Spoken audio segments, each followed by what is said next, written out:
Welcome to James Garage. I'm Bags. Previously, I fixed my wife's 2013 SLK 350 roof leak just by lubing the seal. And there was a couple comments of people saying, "Hey, I've done that and it's still leaking." I didn't have a solution for you or them because I didn't have that problem.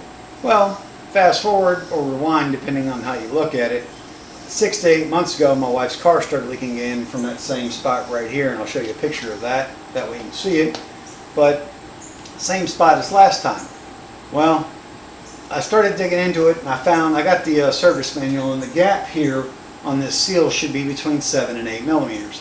Using my handy dandy Harbor Freight caliper, I measured it, and it was something like 7.2, 7.3 on one side, and the biggest gap being 7.8, 7.9, something like that.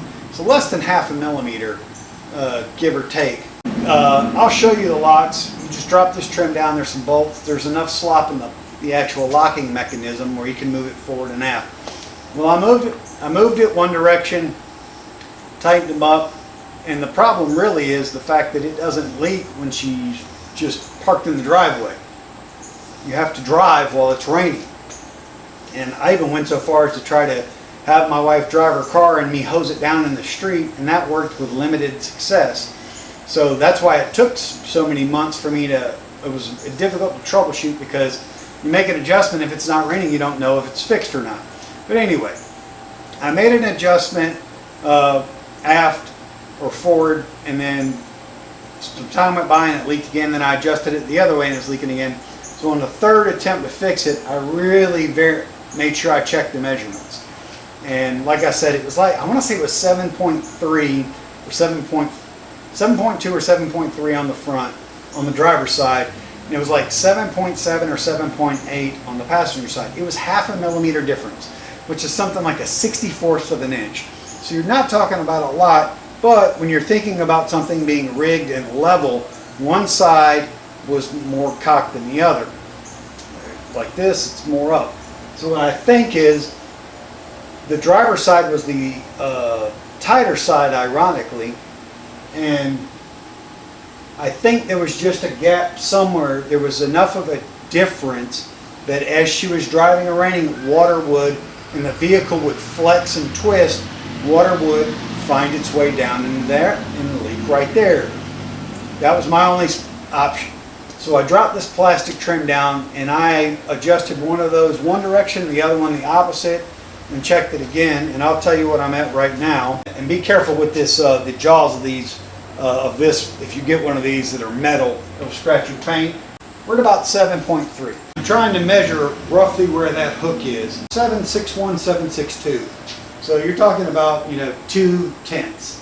So really, in millimeter terms, really close. I got them as close as I could, and it's basically the same the whole range. Now you can use any sort of measurement device. I mean, you could even use a Q-tip if you wanted. Put a line there and then put a line there, and go on your phone or a computer and figure it out. But the precision of that measurement is not going to be, even with a Harbor Freight freaking caliper, the precision is important here. It was my experience that this is the problem, because that's all I fixed and it doesn't leak. And she's driven through multiple rainstorms. That's how I'm making this video now. It's just to say I know this fixed it. Now, could it come back? Sure. But that's what I did to fix it, and maybe that will help you. And now we'll get inside. I'll show you how to remove this trim, and I'll show you the bolts to move each one, and there's even a arm that you can adjust as well if you need to.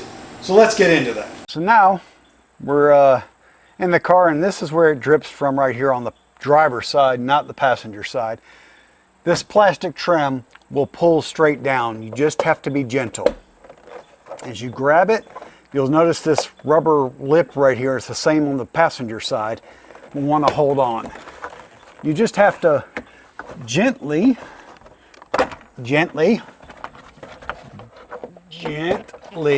pull down, gently, and there's just snaps all over this thing, and be careful of how it comes out, but it just comes right out. And you can see hopefully you can see, not my big face, and God, I hope I trim my nose hair.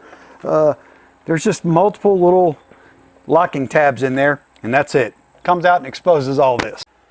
So this is your actuator right here, actuator arm, and the locking hook for your convertible top. These 3 mount bolts, and they're 30 Torx tips. What I had to do was loosen them, and you can either push up on the convertible top or pull down. What you can also do is loosen them all the way and move the mount. But in order to do that, you have to power up the car. With power on, without the car running, if you just go to open the top just a little bit, you'll see that arm moves. And then once it starts to come up, you let go. And you see this, that bolt, and that bolt is all this assembly. When you loosen these, you can slide that assembly backwards. Warning, caution advisory. Warning, caution advisory. When you're playing like this and your fingers are in this here, this thing can fall. Mine didn't, but be advised of that. Don't get a finger cut off for this. Also, for those of y'all that this may not work, this rod, there's a rod, this and the passenger side are exactly the same. This rod is threaded on this end. What does that mean? It means that there's a rig adjustment. What does that mean? That means you can adjust how far the throw of this is, and the throw is on that locking mechanism. Why does that matter? You're adjusting how hard it pulls as well. So if you find you can't adjust this, there is slop in this part with these holes. When you loosen these up, these will move around. If you find that you can't move it enough to satisfy your need of not leaking, you can try this.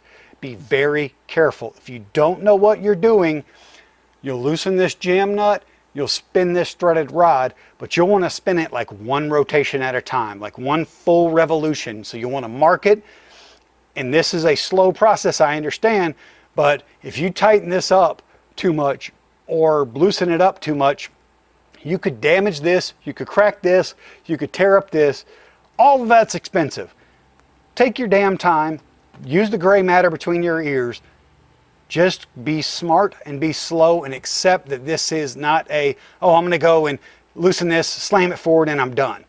Again, this took me multiple times, but I just wanted to show you those are the 3 bolts, same on the driver, or same on the passenger side, excuse me. And as you see it go down and lock and then pull, and then it engages fully. And you can see that last engagement is really where, if this doesn't adjust correctly, where you'll need to adjust that threaded rod, because if you shorten that rod, this will pull tighter. So if you lengthen that rod, the gap will be bigger. If you shorten this rod, the gap will be shorter. I did not have to mess with this rod, thank goodness. Just to make this clear, so what I did was I pulled open like this. Once it got up and released, I loosened these 3 bolts a good bit. I grabbed this and pushed this part all the way forward and then tightened these 3 bolts down. On the passenger side, I did the opposite. I loosened those 3 bolts, pushed it as far aft as possible, and then tightened those 3 bolts down. That made the front of this, when it hit that seal and engaged, more uniform, so it wasn't pitched one way or the other more. Hopefully, that was a clear explanation of this without being overly wordy or dumb or whatever I normally am. And my wife said if it leaks after I showed y'all this, she's going to kick my behind. So anyway, now we'll put the trim back on. All right, as you can see, getting this in the car is a little awkward. This goes to the back. I found this one in the back. There's a spot right back here. That's kind of the easiest one to get lined up because you can see it and feel it. And then as you go to adjust this, you'll need to pull this seal. Hopefully my head's not in the way of that camera angle. All right, and then you go to the back side, the passenger back, and get that one lined up.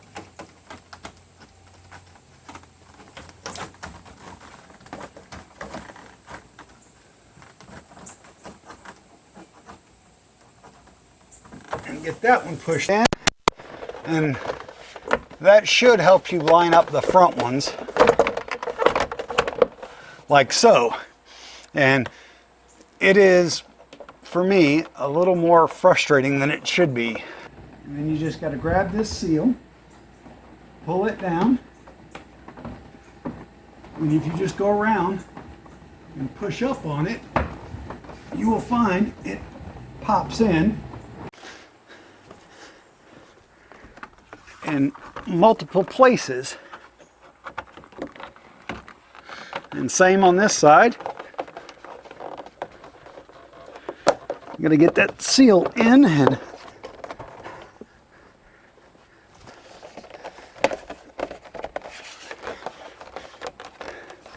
kapow, we are in there and done.